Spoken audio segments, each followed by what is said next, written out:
Hello again, you're watching Sky News Sunrise. It's Boxing Day morning. If you are getting ready to go out to the shopping and the Boxing Day sales, we'll talk about that in just a second. With us, as you can see, is journalist Ewan Wren and writer Benedict Spence. Hello again to both of you, Rob, with us as well, of course. Where should we start this hour? We're starting with the story that 40 migrants were rescued crossing the English Channel yesterday on Christmas Day. Wow. A bit of a curious story, because actually 40 doesn't sound like a great deal in the grand scheme of things. We all remember a few years ago the thousands that were crossing the Mediterranean or the Anatolian Sea daily. So 40 seems like quite a small number. But of course, generally speaking, we haven't had much of the migration crisis coming to this country. So 40 in one day is quite a large number. The suggestion is that they picked the opportunity deliberately because Christmas Day, a lot of people aren't paying attention, a lot of people on holiday, so that it might be easier to make the crossing.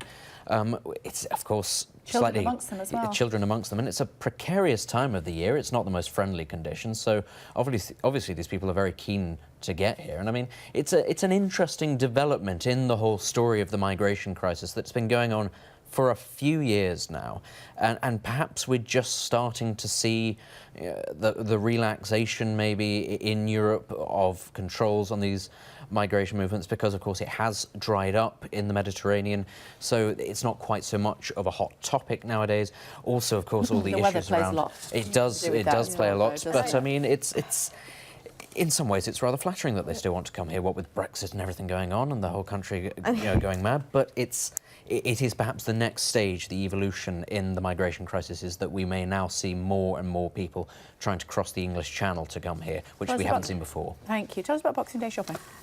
So I think we keep hoping that there's going to be an uptick in footfall, and obviously Boxing Day is traditionally when everyone gets out to shop.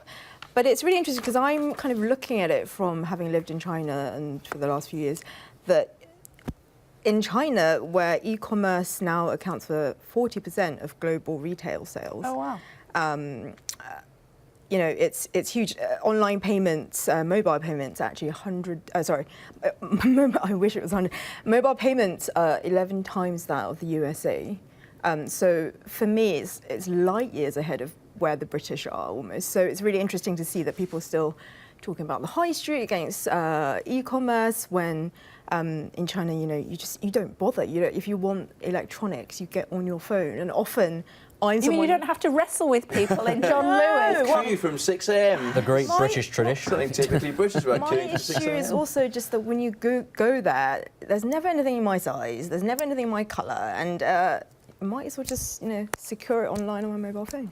Yeah, well, apparently that's... we're going to be chatting to somebody, I think, a little bit later on, Rob, who represents quite a lot of the stores on Oxford Street, who are basically saying, please come and shop with us, please come and shop with us. But I was reading an article, I think, at the end of last week, when somebody went into Debenhams or somewhere, and they said, oh, I want this, and they said, oh, maybe try online.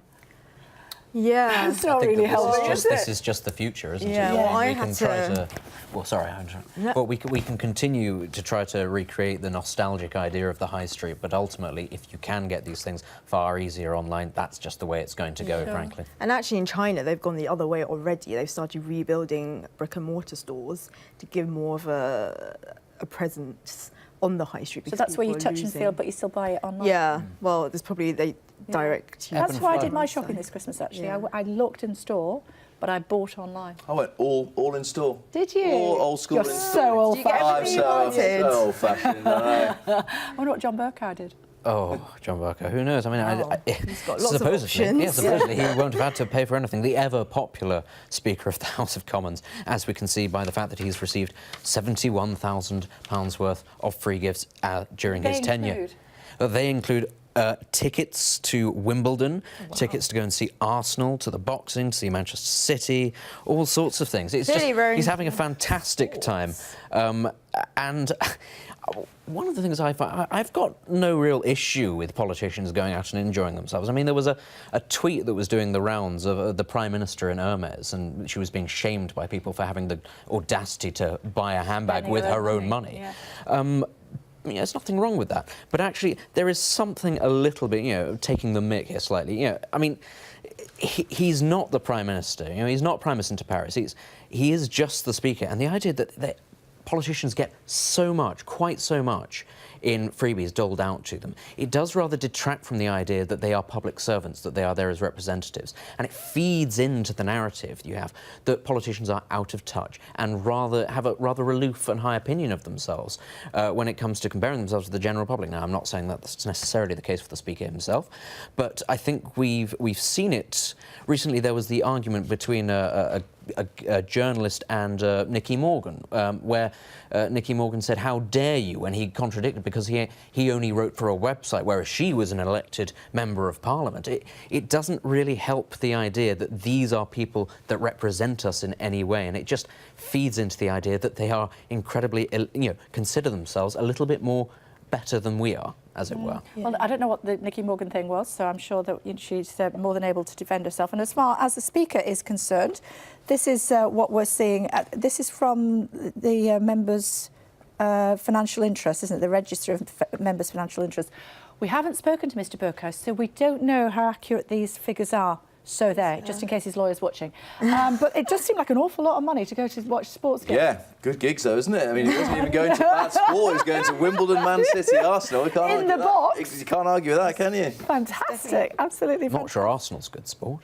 It's expensive sport, I'll tell you that. Steady on, steady on. We liked him up until then. It's not even 8 o'clock yet. Maybe, I'm guessing he would have seen Andy Murray, did he? He wouldn't have done last year because, of course, Andy spent most of the season out with injury, pulled out of Wimbledon just before, and Greg Rosetsky, a former British #1, has had a bit to say about Andy's 2019 in the papers this morning. He's due to play at Brisbane in the next few weeks ahead of the Australian Open, the first Grand Slam of the year. And Rosetsky saying it doesn't really matter in terms of his results as far as he's concerned. He just says he needs a consistent schedule, then we'll know if his body will allow him to come back. We haven't seen enough to say he's back. And Rosetsky goes on to say, if this isn't a good year in terms of fitness and getting back to... By the way, he doesn't look in bad shape, does he, in that picture, Andy Murray? I wouldn't mind being sort of... Tell me how many Wimbledon championships? 2 Wimbledon championships. No, Greg Rosetsky, how many did Greg he win? Rosetsky, 2 less than Andy Murray. That's what I thought. Yes, so have a bit of that, why don't you, Greg Rosetsky? Rosetsky saying if it doesn't go right for him, he would consider, or he thinks that Murray will contemplate retiring come this time next year, which we all hope does not happen, because we have loved watching Andy over the years. Yeah, we surely did, we surely did. We're very keen that we shouldn't upset the Speaker, but you've just ploughed into Greg Rosetsky. Well, I can't believe that he's just... Supporting Andy Murray, that's what he's doing, exactly. supporting Sir Andy. I can't believe he's dissing The Speaker has at Andy. least gone to support Andy Murray. Yeah, exactly. How much support between the Princess sister-in-laws? Quite a lot by the looks of the pictures. You know, I think the story about Kate and Meghan is just... part of it, I think it's, you know, the expectation on 2 women who are clearly in close proximity, who don't really know each other that well. But from what we saw yesterday, they seem to get on. And I think the royal family at this stage, you know, if you look back at Diana and Fergie and that kind of thing from before, there's obviously, at the moment, it's very rose-tinted, very fresh. But if you look in the long term, this is going to keep going. Problems with, you know, Meghan, whether she's going to toe the line. The royal family is a huge, huge establishment.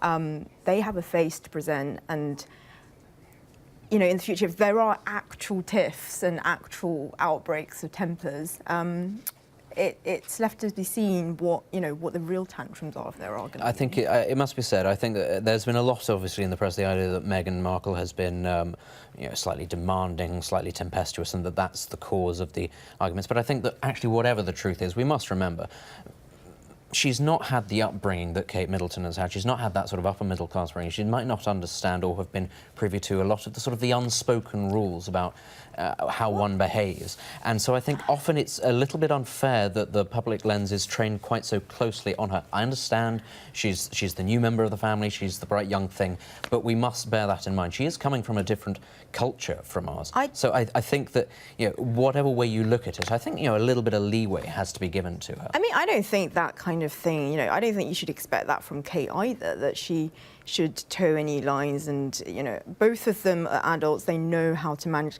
Meghan is very familiar with media, publicity. She knows exactly what to do, and I think she, of all people, don't want to get on the wrong side of the media or of the royal family right now. So I don't think those expectations should be imposed I among think we need to the back women. off from her. You know, the wedding dress thing. She was about to get married. She was, you know, there's always a bit of bridezilla going on there. Well, aren't we focusing on the and boys? now she's pregnant. You know, give her a break, for and goodness sake. also her dad and She should see me when I was pregnant.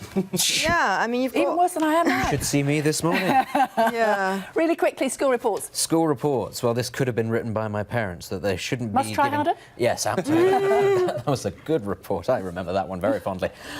Yes, the school reports are a waste of time because teachers fear upsetting parents. Well, this is the sort of the continuation of the idea that our culture is moving towards a sort of a mollycoddling sort of approach when it comes to education, that you can't say mean things because parents will get upset and the pupils will get upset. And again, the idea that nowadays it's very much that when asking where the results are, the parents no longer look to the pupil and say, where's my A grade? They look at the teacher and they say, why haven't they got the grade? It's a sign of the changing culture. I mean, I think it's a bit silly, frankly.